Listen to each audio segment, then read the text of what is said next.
Good afternoon.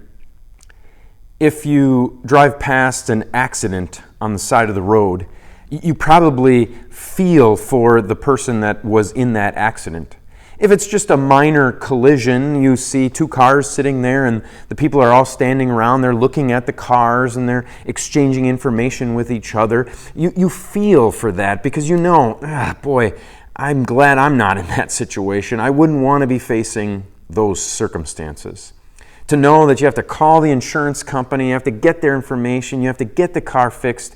You're probably going to be without the car for a while. It's just a lot of hassle that you don't want to be in, and you feel for those people who are going through it. If it's a bigger accident, well, then you really feel for it. You feel for the families of maybe somebody got injured, maybe even somebody got killed. And you feel for that individual. You feel for the person who is hurt. You feel for the people that were all involved, the others who saw it, all the family members. You feel for them. But the feeling is something that as you drive by, well, it can be forgotten. You pass it by and you might think about it for a couple more minutes, but then life goes on and you think about other things and you think about the things that are happening to you. It gets forgotten after a while. God never forgets. God sees the things that are happening to you. God knows the things that are happening to you.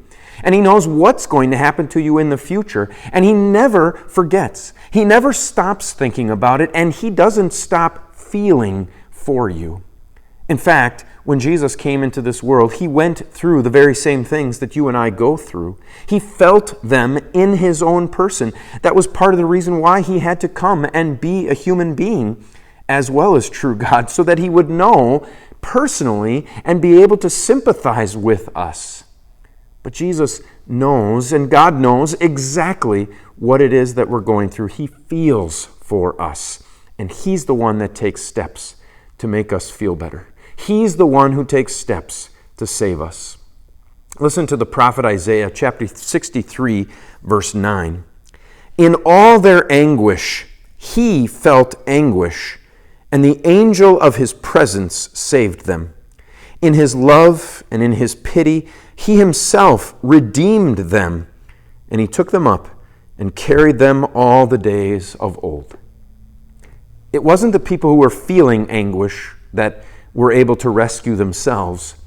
It was God who sent His angel to rescue them. It was God who Himself rescued them, redeemed them, saved them. That's what Jesus has given for you, that you have someone who has redeemed you. You have someone who has, in your place, felt your pain, but then was able to lift you out of that pain, was able to redeem you and restore you and rescue you. This is what God has already done for you. And when He brings you home to heaven, the work will be complete. You'll be there with Him for eternity. Until we see each other again, the Lord's blessings on your day.